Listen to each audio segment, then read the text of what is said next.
Want to advertise your business in a cost-effective way? It's time to give podcast advertising a try. Research shows a high rate of podcast listeners made a purchase as a result of an ad they heard on a podcast.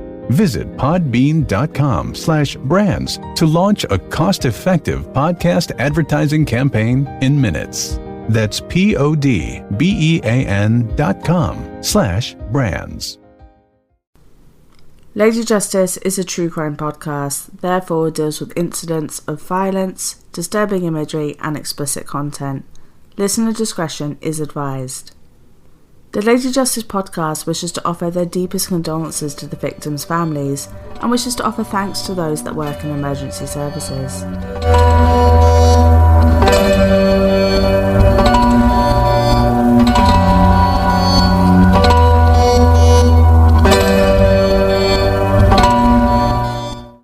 Hello there, my lovelies, and welcome to Lady Justice, a true crime podcast. Lady Justice is a weekly podcast that covers fascinating cases, both past and present. My name is Chantal, and I'm your friendly true crime junkie with slight caffeine addiction issues. I hope you guys are doing incredibly well and enjoying a brilliant week, and as usual, before I start this week's episode, I just want to ask you guys a massive favour. Please support this podcast by subscribing, leaving a review, hopefully positive, and because sharing is caring, I do want you guys to tell your friends, your family, colleagues, random strangers off the internet, your local barista about Lady Justice, just to help it grow. It would really make the world of difference. And if you would like to contact me about anything at all, please feel free to do so via social media or by my email, which you'll find in the show notes. I've had some really great feedback on my first few episodes, and I'm really loving how welcoming the true crime community has been to me. I mean, I had struck up a few friendships with some true crime podcasters and fans before I started this, but the advice and support I have received has just been absolutely fucking awesome. So, without further ado, before I get too soppy, this case is actually one that was a request episode from one of my best friends, and it's actually one of the UK's most notorious serial killers. I think as I'm going to go forward and I'm planning and I'm trying to adjust to how I want this podcast to be, I may just start releasing a more popular case on the third Sunday of every month, just so I can switch it up a bit. This case, because of all the research and the victims, and it's because it's so very complex, I'm actually going to have to split this case into a few different episodes. So this is going to be part one of the case. And this takes place in the Notting Hill area of London, famous for the annual carnival that it has literally the best atmosphere. We're actually going to be travelling in time somewhat, as well as these murders took place, at least the known murders took place over 9 years. With an IQ of 128, Reg Christie was an intelligent man, but he was an awful criminal. His need for thrill led him down a path of petty crime, but when that didn't suffice anymore, he decided he would kill. In this episode, we examine the infamous serial killer, Reg Christie, what shaped him, and his first 2 known victims. As usual, all my sources will be listed in the show notes.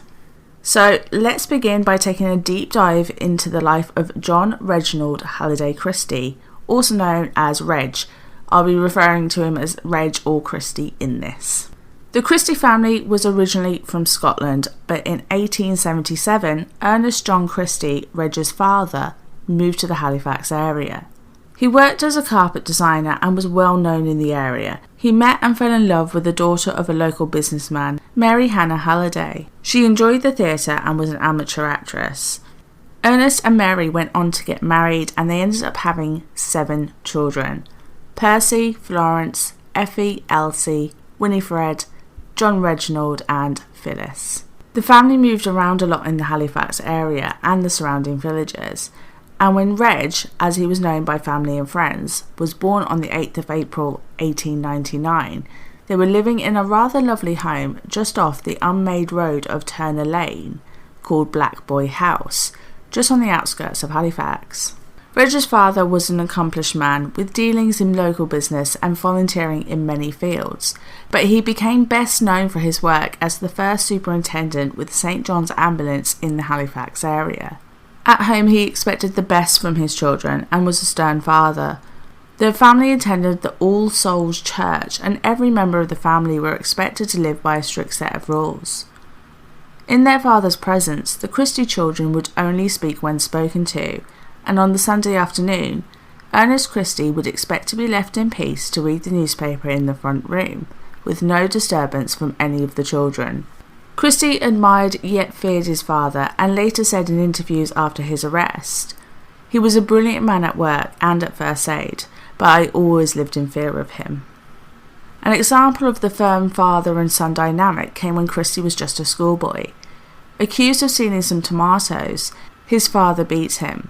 Reg's mother, however, later persuaded Ernest that Christie was in fact innocent, and his father's apology came not in words but in the form of a shilling. Although Ernest was a stern man, Mary was considered to be much more loving, often protecting her children against their father's short temper and enriching their lives with play and story.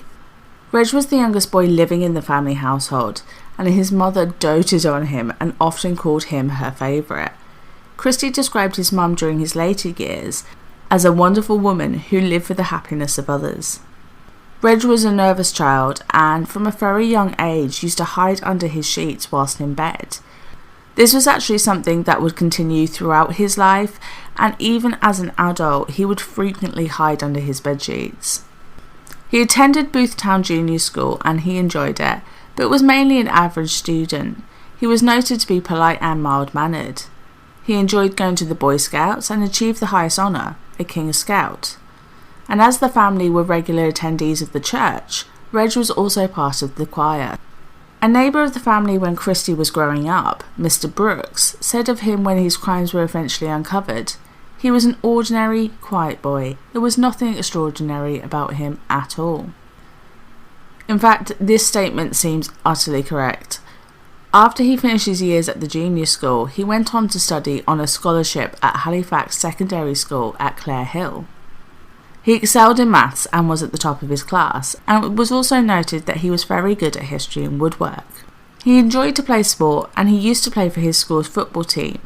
Some of his former schoolmates, who were there at the same time as him, later said with the benefit of hindsight, "A queer lad, he never knocked about with the rest of us," and "he kept himself to himself, he was never very popular." So from this we can gather that during childhood he was a bit of a loner. Outside of church and school, it seemed that Reg took after his mother and her love of acting. He attended drama club and often enjoyed visiting the local cinema. He particularly enjoyed westerns and comedies of the time, and his favourite actors were Gregory Peck and the Halifax native Eric Portman. One of Christie's favourite films was actually Wanted for Murder, in which Portman played a murderer that had an overwhelming compulsion to strangle women. Christie also spent his time learning about photography and enjoying reading. He much preferred reading technical non-fiction books such as medicine and gardening over fiction. His other hobbies included taking apart radios and clocks, examining the insides and putting them back together again. By the time he left secondary school in 1913, at 14 years old, he'd obtained a reasonably good record, and he then went on to work at a picture house in the nearby Sowerby Bridge as an operator, which matched his practical mind. So overall, a pretty mundane childhood, nothing out of the ordinary. There was one incident that I haven't mentioned yet, and it would go on to have a big impact on him for the rest of his life. In the year 1909, after a long illness whilst being cared for in the family home, his grandfather, David Halliday, passed away. Christie was 11 years old, and this had a profound effect on him. He viewed the body of his grandfather that was displayed in an open coffin in the parlour room. He was later to say, "All my life I have never experienced fear or horror at the sight of a corpse. On the contrary, I have seen many and they hold an interest and fascination over me." Christie also had a curiosity, along with other young lads of a similar age, of going along to a local cemetery and peering through the gaps of the children's vault to view the children's tiny coffins. This was likely the start of Christie's later beliefs that a corpse could never hurt him, either physically or emotionally, and the living had the power over the dead. Once Christie left school, that's when most of his issues became apparent. Now, I know being a teenager is hard work, and the hormones raging can make us all a little bit messed up, but I think his latter teen years really did have a massive impact on who he was to become. When the appeal of sex comes into our lives, it can be exciting and often rather daunting. The self-doubt that comes from inexperience and the peer pressure can, for some, be somewhat overwhelming as we try to navigate, dating and ultimately intimacy. For Reg Christie, it was a fucking minefield. In 1915, he was a hormone-raged 16-year-old boy, and like many of his friends, he wanted to explore. During the time in Halifax, there was something of a lover's lane where young men used to go so they could meet other young women. Romance. Looking for sex with his peers, he tried his hardest, yet for some reason unknown, he did fail to pull that night, and then began the taunting. Kids are dicks, and I mean that in the kindest way a parent and foster carer can say. They are cruel, and we all know this. Verbal and emotional bullying is a form that sometimes never heals, leaving battered self-esteem and vulnerabilities on show. The words that we say to one another can have an extreme and lasting effect, and this can definitely be counted towards Christie's later issues. Just after the evening of the Lover's Lane failure, he did decide once again to try and go pick up a girl for some loving. He went to Savile Park, another known spot for young lovers meeting, and this time, Christie succeeded in getting the girl. The young man found himself kissing, hand-holding, and gradually getting enough confidence for some heavy petting. The girl responded well initially, but soon realised it wasn't going much further than the petting and made an excuse to go find her friends. As girls do, she spoke of her experience with Christie, however it was not a 5-star review. She described him as a bit slow and told her new boyfriend that Christie didn't know what to do. This soon spread, leading the other boys and girls in the area calling him Reggie No Dick and Can't Do It Christie. Reg later claimed that the girl from the park was just a mill girl with rather free morals. This had a huge effect on how Christie viewed himself and his sexual prowess at such an influential age, and I expect it may also be the cause of his negative views towards women. He had grown up in a house full of women, all of his sisters and a loving mother, and he never previously shown any disdain towards females. In the early half of 1916, he and a few friends went to visit some prostitutes in Halifax and claimed that he did at last manage to get the deed done. In the September of 1916, at the age of 17 and a half, Christie enlisted in the army. The First World War was fiercely raging, and the news of the beginning of the deadly Battle of Somme on July 1st that year was still weighing heavily on the nation's mind. 60,000 British were killed on the first day alone.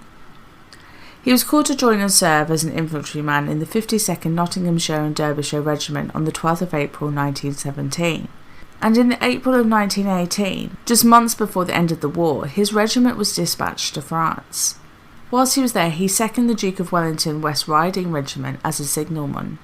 In the June after his arrival, he was injured in a mustard gas attack, and he was sent to the military hospital in Calais for a month to recover. Christie claimed many times that this attack left him unable to speak for 3.5 years. However, this has been disputed by many. He also claimed in later life that this attack rendered him blind, but there is also no evidence of this being fact. In fact, his claims of becoming mute, although possible initially after the attack, cannot be true, as he would not have been discharged as fit for duty if he had in fact had the inability to speak. For the rest of his years, he never spoke loudly. He actually only ever spoke a little over a whisper, and he relates this to the attack. However, celebrated journalist Ludovic Kennedy, whom had to examine the case of Christie and the miscarriage of justice committed against Timothy Evans, which is something we're going to talk about in the next episode because there is a lot to cover. Kennedy argues that the soft-spokenness of Christie may actually be a psychological reaction to the gas attack rather than a direct impact of the toxins. Exaggerating claims of illness was a common trait in Christie's childhood, whether that stems from being an anxious child or just, a need for attention in such a busy household. There were 7 children, who knows? Hypochondria can be linked to personality disorders, and experts that have reassessed the case do believe that it could be possible that he was actually suffering from an undiagnosed personality disorder. Christie was demobilised from the army on October the 22nd, 1919. After he left the army, Christie returned to Halifax and moved back in with his parents, whom also had his sister Winifred, her husband, and Phyllis still living with them. But soon after Reg's return, Winifred and her husband moved to India. When he was discharged, he was granted a disability pension of 8 shillings a week, which is worth around about £11.62 in today's money. This was originally granted for 6 months, but was extended for a further year. After Winifred and her husband departed, Christie took a job in a cinema in the Halifax town centre, but soon moved to a new position as a clerk in the woolen mill. A few weeks after returning, Christie met a young woman who was living only a few hundred yards away from his home on Chester Street. Her name was Ethel Simpson, and she lived at Woodside Crescent. Christie gave many accounts on how they met and what their early courtship entailed, in many different interviews with journalists and psychiatrists, so we cannot be entirely certain of how they met, but what we do know is that she later became his wife. Ethel was an attractive and fashionable woman who worked as a general clerk and was considered to be very bright, having diplomas in shorthand and studied typing. It has been suggested that they may have met through work, which is perfectly possible, and after a short period of dating, the couple decided they would marry. On the 10th of May 1920, they were married at the Halifax Registry Office.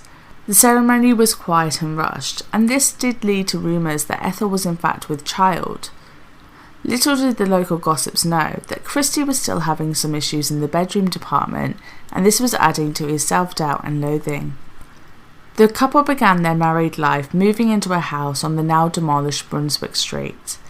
In 1921, Christie found employment as a temporary postman.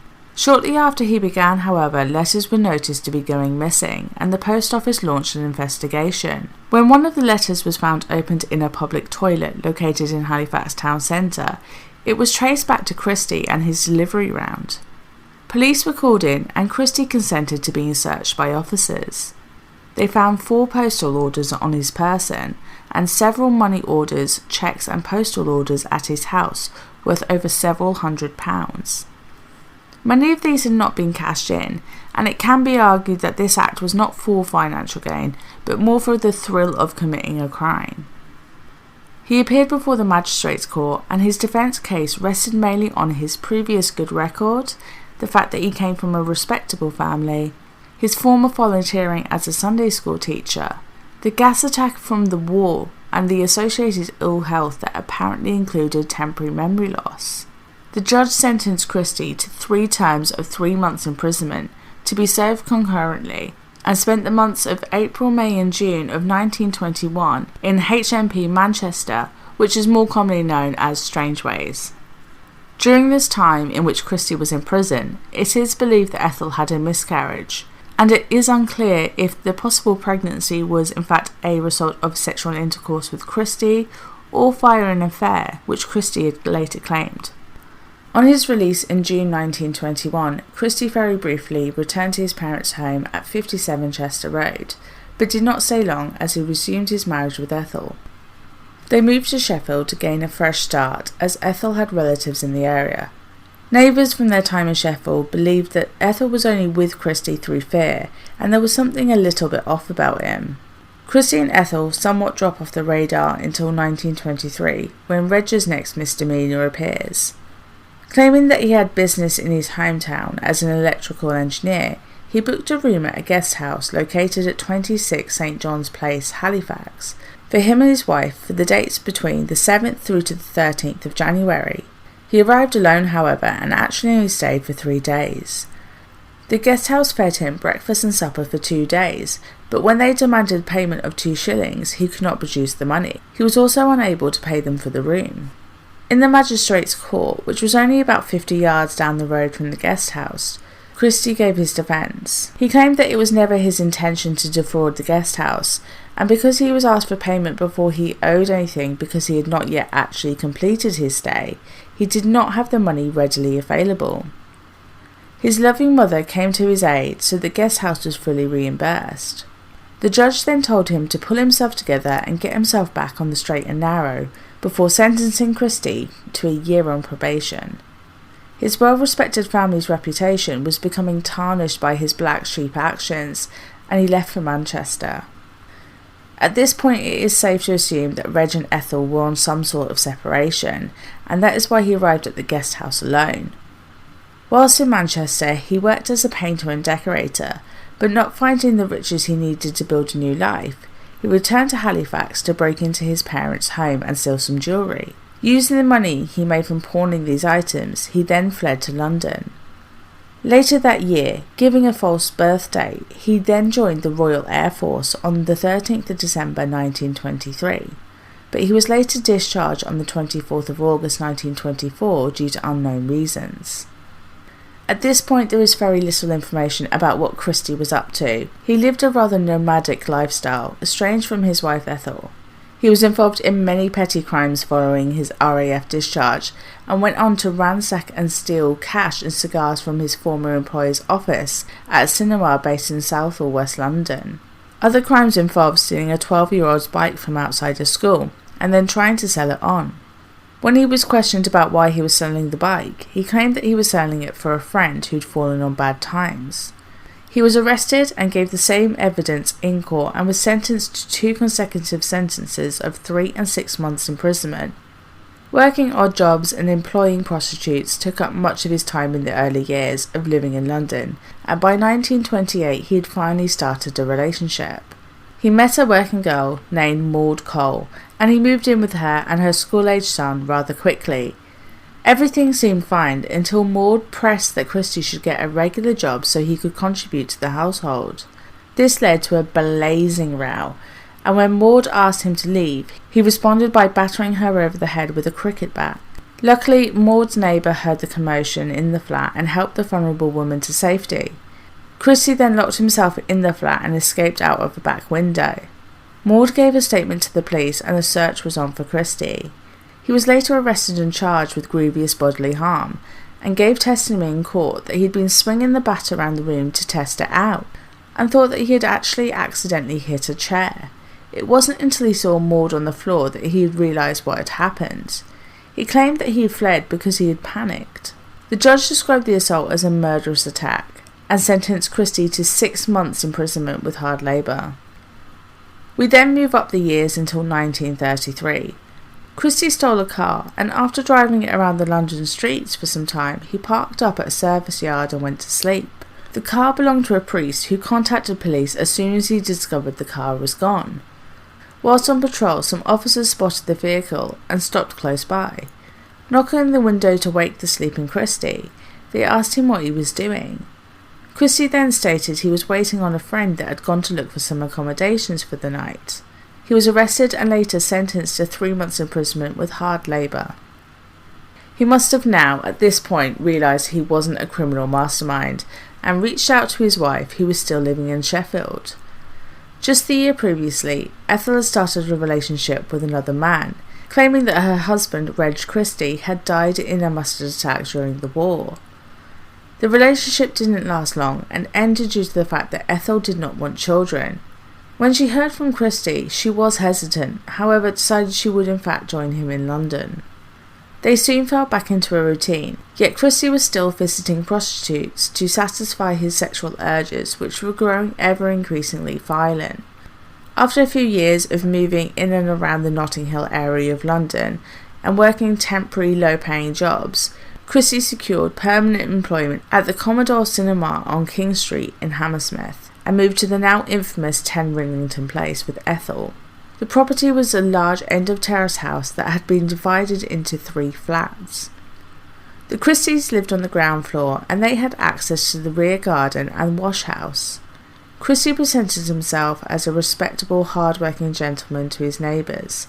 He would tip his hat when he greeted them on the street, showing off his bald head, and he was always smiling at the local children playing on the street. A few years later, with the outbreak of World War II, Christie enrolled with the police as a wartime reserve constable. His number was 07732. Because of the sudden need of officers and the hurried recruitment drive, his paperwork slipped through the net and his previous criminal background was not noticed. His superiors stated in reports that he did his job well, and he was actually commended on 2 occasions. This job gave Christie a level of security, and there is evidence that he had arrangements with local prostitutes, showing them a blind eye in lieu of free services. During his time in the police, working from the Harrow Road station, he met a woman named Gladys Jones.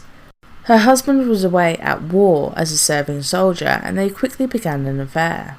They continued their affair for 4 years. The affair only ended as her husband came home in mid-1943 and discovered Christie and his wife in bed together.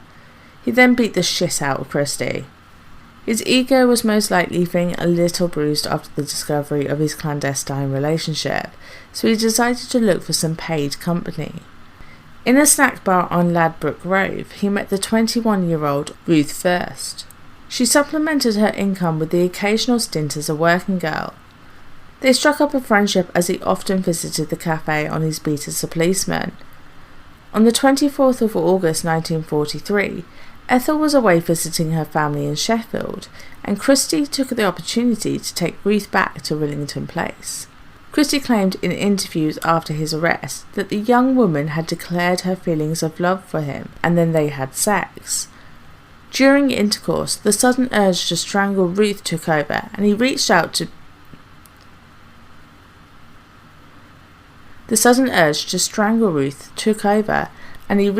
grab a rope before taking her life on the bed, because he just so happened to have a rope next to the bed.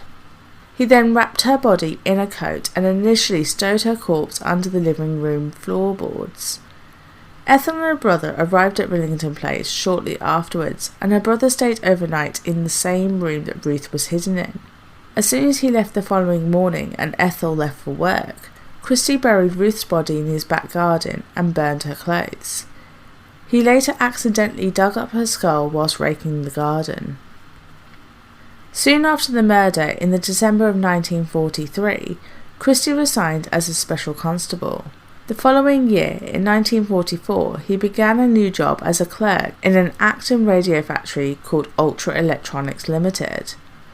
On the 20th of April, he met his second known victim, a fellow colleague called Muriel Amelia Eady. Muriel had a tough childhood and was working on the assembly line. The two had become acquainted, and Muriel even visited Christie and his wife at their home, although she was accompanied by a friend, Ernest Lawson, on the first occasion. On the Saturday, the 7th of October 1944, she left home at 4 p.m. that afternoon after having lunch with her aunt to do some shopping. Mrs. Hopper, her aunt, recorded her saying at lunch, "I shan't be late," and wearing a black frock, black shoes, and a camel-coloured coat, but no hat. Yet she never returned home, and on Monday she did not arrive at work. Muriel's employers initially thought she was ill, and on the 25th of October requested a medical certificate. Christie had planned Muriel's murder precisely, himself taking sick leave from the 2nd to the 10th of October, and this was taking a risk because he was unsure if Muriel had actually told anyone about her whereabouts. Wilfred Dunn, a cousin, reported Muriel missing at Putney Police Station on the 4th of November, and a report was duly completed. Martha, her aunt, thought she may have been pregnant by her male friend. It was presumed by family that she had been to a dance hall in Putney, which was bombed by V2 rockets, but they also thought that it was a bit odd because all of her money, her savings book, which totalled £26, 14 shillings and 9 pence, which is about £1,209 today, and all of her belongings were left at home. Christie remained with Ultra Electronics until the 8th of April 1946. Christie later explained her death in detail, stating that he had invited her round so that he could help her with her bronchitis. She believed he could help after hearing of his first aid training whilst in the police and his extensive medical book collection. He mixed up some friar's balsam and water in a jar, with a homemade mouthpiece connected to a tube in the jar. There was another tube that was connected to the domestic gas, which was coal gas through the tap. When she fell unconscious, he strangled her with a pair of tights he found, raped her post-mortem and disposed of her body in the wash house whilst he dug a shallow grave next to Ruth First and buried the body. Muriel had not told anyone where she was going, and no one suspected Christie. Right, so we're going to leave it right there because there is so much more information to come on Christie and his later 6 known murders. I hope you've enjoyed so far and you will come back for the next part of this case. So my recommendation for this week is a newer podcast that should have way more recognition. She Sleuths has currently got 8 episodes live and they are binge-worthy. The hosts Amy and Kristen have such great chemistry, and their mix of telling the victim's stories in a sympathetic manner with a light chatty dialogue makes it a very easy listening true crime podcast. They're really refreshing to listen to and I cannot wait to hear more from them. Now, after all this murder, I'm hoping you guys want to put some goodness back out in the world, and my suggestion this week is to help a food bank. Now, if you are in the UK and you go to pretty much any supermarket, you will find a donation spot for items to be given to those that have fallen on tough times. Unfortunately, more and more people are having to access this support to just get through the week, and I'm sure in many other countries across the world there are similar schemes. I do want you guys, if you can, when you go out to do your weekly food shop, to buy just one extra something. It doesn't just have to be soup or a tin of baked beans. Other items such as long life milk and toiletries such as shampoo, toothbrushes, sanitary towels, tampons are just as good. Baby items such as jarred food and nappies in any size are also really good items you can pick up cheaply and donate. When people fall on these tough times, it can be demoralising, and having access just for a few days worth of food and other essentials can really relieve some of the stress, so please try and help someone out.